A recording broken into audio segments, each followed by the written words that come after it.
नमस्कार दोस्तों। तो पाकिस्तान में इस समय पर काफ़ी पैनिक सिचुएशन है। अब आप सोचेंगे यार ईरान में प्रॉब्लम है, पैनिक पाकिस्तान क्यों पैनिक सिचुएशन में है? वो देशी उसके कर्म ऐसे हैं, उस देश के जितने भी ऊपर बैठे हुए लोग हैं कि वो हमेशा पैनिक सिचुएशन में ही रहता है। कहीं कुछ भी हो पूरे इस रीजन के अंदर पैनिक में पाकिस्तान आ जाता है, क्योंकि वो हर जगह पे पत्ता फिट करने की कोशिश करते हैं, इसीलिए उनकी ये स्थिति होती है। अब जैसे इंडिया इंडिया कोई टेंशन नहीं है, मतलब ईरान में रिजीम चेंज हो रहा है तो इंडिया को कोई बहुत वो नहीं है। India is only concern about it's people, कि हमारे लोग वहाँ ना जाएं या वहाँ जो लोग हैं इंडियंस वो वहाँ से चले आएँ, इतनी ही प्रॉब्लम है। लेकिन पाकिस्तान पूरा कसम में लगा हुआ, और इसीलिए काफ़ी पैनिक सिचुएशन इस समय पाकिस्तान में चल रही है। और पाकिस्तान में अभी आसिम मुनीर ने एक मीटिंग हेल्ड करी है, उस मीटिंग के ऊपर हम चर्चा करेंगे पाकिस्तान की असल में यहाँ पर किस असमंजस में फंस गया है। एक्चुअली में ट्रंप ने डंकापति ने एक डंका बजा दिया आज। ट्रंप सुबह उठा, उसने सपना अपना रात में देखा होगा, सुबह उठा उसने कहा कि भाई हम ईरान के ऊपर मिलिट्री इंटरवेंशन कर सकते हैं, that is on the table, that option is also on the table. और इसी चीज़ के बाद पाकिस्तान बहुत परेशान हो गया है।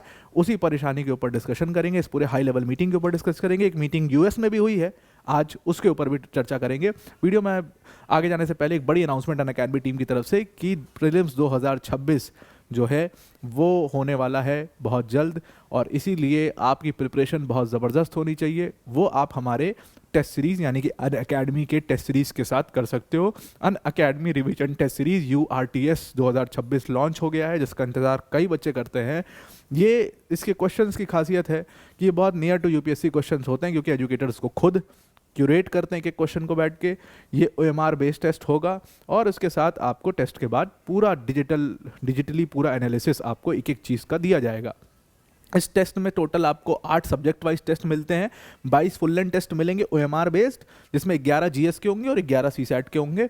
और ये टेस्ट जो है ऑफलाइन ऑनलाइन दोनों है। सिर्फ 1999 रुपये का ये टेस्ट है। इसकी लिंक हमने डिस्क्रिप्शन में दे दी है, उस पर क्लिक करके आप इस टेस्ट सीरीज को ज्वाइन कर सकते हैं। Now coming back to the topic, तो डोनाल्ड ट्रंप ने सीधा थ्रेट यहाँ पर ईरान को दे दिया कि ईरान जिस तरीके से रीजनल स्टेबिलिटी को बरकरार रखने के लिए US अब मिलिट्री इंटरवेंशन ईरान के अंदर कर सकता है। ईरान में बहुत मैसिव प्रोटेस्ट चल रहे हैं। अब उस मैसिव प्रोटेस्ट को ब्रेक डाउन करने के लिए, क्रैकडाउन के लिए बहुत सीरियस मेजर्स लेना शुरू कर दिया है खोमेनी रिजीम ने। खोमेनी रिजीम ने क्या किया है कि लोगों को पकड़ करके कहा जा रहा है कि 2500 से ज़्यादा लोग उसमें मारे भी गए। एक्टिविस्ट कई जगह पर आया है, मिंट ने छापा है, रॉयटर्स ने इस रिपोर्ट को छापा है, अल जजीरा ने भी यहाँ तक बहुत बचाते बचाते भी लिखा है, लेकिन कहा है कि हाँ मारे तो गए हैं लोग, इसके ऊपर तो कंफर्म कर सकते, कितने मारे गए उसके ऊपर कंफर्मेशन नहीं है। अल जजीरा हालांकि बड़ा सोच समझ के जो है वो मुस्लिम देशों के बारे में लिखता है, लेकिन फिर भी अल जजीरा ने कहा मारे गए हैं लोग। इसका मतलब साफ है कि ईरान में मारे तो गए हैं लोग, और ईरान की रिजीम का ऐसा स्टेप लेना यहाँ पर पूरी तरीके से उस पूरे रीजन को डिस्टेबलाइज कर रहा है। और उस समय पर ट्रंप ने कहा कि भाई हम मिलिट्री इंटरवेंशन कर सकते हैं ईरान के अंदर। और इस सब को देखते हुए पाकिस्तान में पैनिक में आकर के आसिम मुनीर ने एक हाई लेवल मीटिंग करी। क्योंकि आसिम मुनीर ने हाई लेवल मीटिंग करी, उसमें सबको डिस्कस किया कि हमारे पास क्या क्या ऑप्शंस हैं। देखिए उसकी हाई लेवल मीटिंग करने का रीज़न क्या है।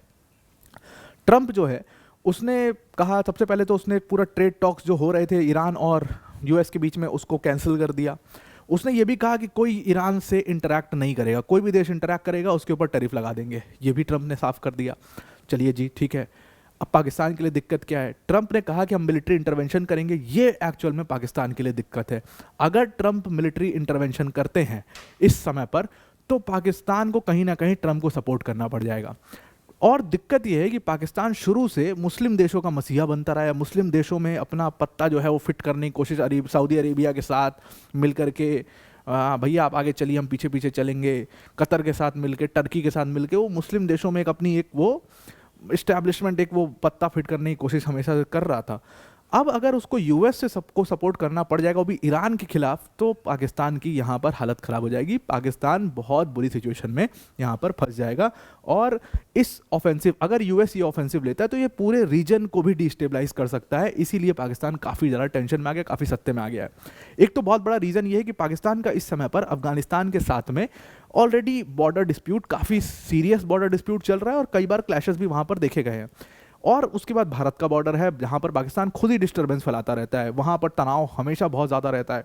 और इसके आतंकवादी संगठन भी हैं, वो भी इनके हाथ से निकल गए, तो वो भी कुछ इधर उधर अगर कर दिया उन्होंने तो और दिक्कत हो जाएगी। उधर BLA और TTP जो है वो आतंक मचाए हुए हैं। अब अगर इन सारी चीज़ों के बीच में ईरान का जो बॉर्डर है, जो कि मतलब अभी तक थोड़ा शांत था, अगर वहाँ पर भी एक टेंशन आ जाती है तो वो पाकिस्तान के लिए बहुत ही डेस्परेट सिचुएशन हो जाएगी। और इससे क्या होगा कि पाकिस्तान में भी इंटरनल कॉन्फ्लिक्ट्स की सिचुएशन आ सकती है।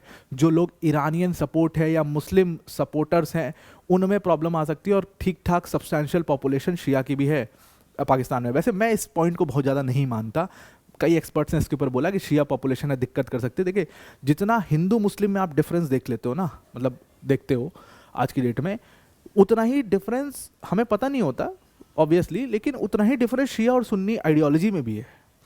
और कहीं ना कहीं ये दोनों आइडियोलॉजी बिल्कुल एक दूसरे के विपरीत चलते हैं, इसीलिए आप दो ब्लॉक्स मिडिल ईस्ट में देखते हो। मैं तो काफ़ी देखा है मिडिल ईस्ट को, बहुत गौर से, बहुत पेपर्स पढ़े हैं उसके ऊपर, इसीलिए मिडिल ईस्ट में दो ब्लॉक्स हैं। It is not typically actually, और शिया सुन्नी में भी अंदर बहुत सारे बाइफर्केशंस हैं। तो शिया सुन्नी तो मिडिल ईस्ट में है ही, वो एक सऊदी अरेबिया ब्लॉक है, एक ईरान ब्लॉक है, वो क्लियरली दिखता है। अच्छा, इसमें भी सलाफिस्ट और बहुत सारी चीज़ें हैं इसके सुन्नी इसके अंदर भी। तो पाकिस्तान कहीं ना कहीं उसको शिया पॉपुलेशन से कोई दिक्कत होगी ये मैं नहीं मानता बहुत ज़्यादा। हाँ, लेकिन बॉर्डर से इशू हो सकता है, बीएलओ हो सकता है कुछ प्रॉब्लम क्रिएट कर दे, ज़्यादा स्ट्रांग हो जाए, और फिर उधर से जो टीटीपी है वो भी प्रॉब्लम क्रिएट कर सकता है, वो सब हो सकता है। बॉर्डर से जो है लोग भाग करके आ सकते हैं, रेफ्यूजी प्रॉब्लम हो सकती है, ये इमिग्रेशन इशू, ये सब बहुत ज़्यादा हो सकता है पाकिस्तान में। और वैसे ही वो बहुत ग्रसित देश है, वैसे ही वो बर्बाद देश है, तो वो होगा। और सबसे बड़ा इशू जो मुझे लगता है इस पूरे प्रॉब्लम में पाकिस्तान इतना परेशान है क्यों, वो यूएस और पाकिस्तान की रिलेशनशिप को लेकर के है। देखिए क्या है कि इस पूरे मीटिंग के अंदर, अभी आप देखो कि इस पूरे मीटिंग में इसने जब मीटिंग बुलाई, और मीटिंग में क्या ही डिसीजन एक आदमी को लेना है, वहाँ आसिम मुनीर को। और डिसीजन भी क्या लेना है, मतलब डिसीजन भी क्या ही लेगा वो आसिम मुनीर, पापा जो कहेंगे आसिम मुनीर वो कर देंगे, वो वाली स्थिति उनकी है, बहुत सिंपल सी स्थिति है। हालांकि इसमें बुलाया तमाम लोग को था, कुछ नहीं, सब आएंगे, चाय समोसा खाएंगे, घर चले जाएंगे, कुछ करेंगे नहीं। तो इसने खैर अपने आईएसआई चीफ को बुलाया, इसका भी ऊपरी माला पूरा खा लिया, आसिम मलिक को इसने बुलाया। ये आईएसआई चीफ है, नेशनल सिक्योरिटी एडवाइजर है, क्या ही सिक्योरिटी पर एडवाइस करेगा ये आदमी, खुद आतंकवादियों के साथ फोटो खिंचाता है, आतंकवादियों के फ्यूनरल्स में जाता है, इस आदमी के ऊपर क्या ही बात करोगे आप।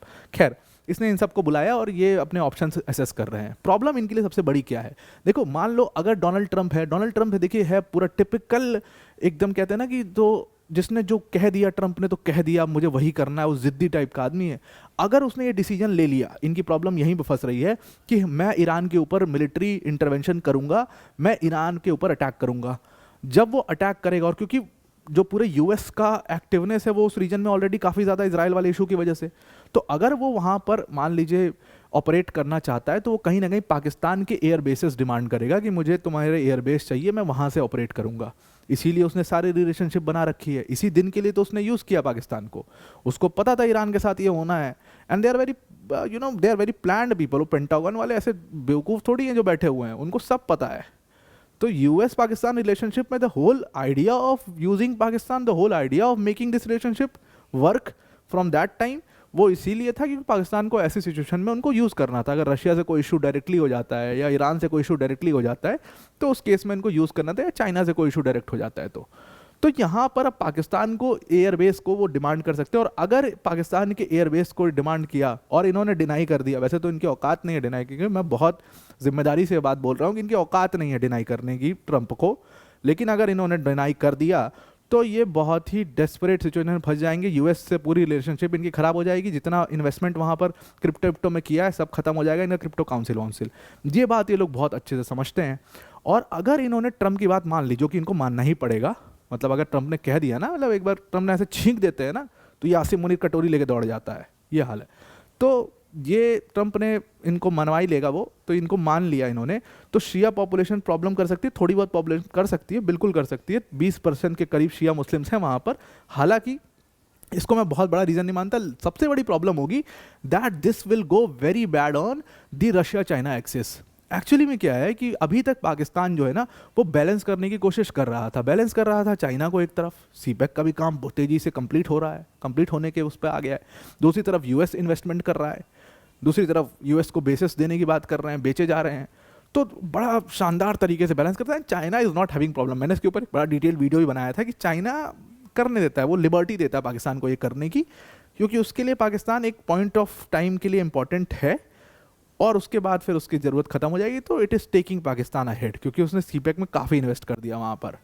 तो चाइना को उससे प्रॉब्लम नहीं थी। लेकिन अब अगर ये एकदम से जाकर के मिलिट्रली यूएस के साथ पाकिस्तान खड़ा हो जाता है, अभी तक तो इकोनॉमिक रिलेशनशिप थी, उनको ये पता है कि ये भीख मांग रहे हैं तो इनको चलो हम मुझसे थोड़ा ले लिया, उससे थोड़ा ले लिया, उससे थोड़ा ले लिया, घर चला ले। अब अगर मिलिट्रली ये जा करके यूएस के साथ खड़े हो जाते हैं तो कहीं ना कहीं वो चाइना रशिया एक्सिस जो है उनके लिए ये बिल्कुल भी वो इसको जाने नहीं देंगे। और वहाँ से अगर चाइना में also pull out from this, experts का ऐसा भी मानना है कि अगर और चाइना ने अगर पुल आउट कर लिया तो फिर ये बेचारे बहुत ज़्यादा डेस्परेट सिचुएशन में फंस जाएंगे। उसके बाद अगर मान लीजिए ईरान के अंदर रिजीम चेंज होता है तो फिर इससे पाकिस्तान में भी प्रॉब्लम्स होंगी, पाकिस्तान के अंदर भी, क्योंकि डिमांड्स रिजीम चेंज की चल रही है। क्योंकि बीएलए एक बलूचिस्तान डिमांड कर रहा है इंडिपेंडेंस की, उधर खैबर पख्तूनख्वा को इंडिपेंडेंट घोषित करने की बात हो रही है। तो वो सारी प्रॉब्लम्स, तो बगल से उनको इंस्पिरेशन मिल जाएगा और वो इनके ऊपर बहुत हावी हो सकते हैं, बहुत भारी पड़ सकता है इनको। इन सारी चीज़ों को समझते हुए आसिम मुनीर ने अपने आईएसआई चीफ से कहा कि भाई सारे जितने भी देश हैं, Iran, Turkey, Qatar, UAE, Saudi Arabia, United states, सबके काउंटर पार्ट से बात करो और गोटी फिट करने की कोशिश करो। कैसे भी करके हमको ये जो बुरा मामला है इसको सॉर्ट करना है, कैसे भी करके हमें ये मामला, ताकि इसमें यूएस किसी भी तरीके से मिलिट्री इंटरवेंशन ना करे और ये मामला सॉर्ट हो जाए। अब इनकी औकात आपको पता ही है कि ये कितना इन सारे देशों के काउंटर पार्ट से बात करके समझौता करवा पाएंगे। लोग इनको समझाते हैं, ये लोग को क्या समझाएंगे। खैर, ये सारी प्रॉब्लम्स जो हैं वो पाकिस्तान की चल रहे हैं, they are in a very very really really bad state and a very very desperate situation. I hope आपको पूरा ये आर्टिकल समझ में आ गया होगा। आज के लिए इतना ही। Thank you and have a nice day.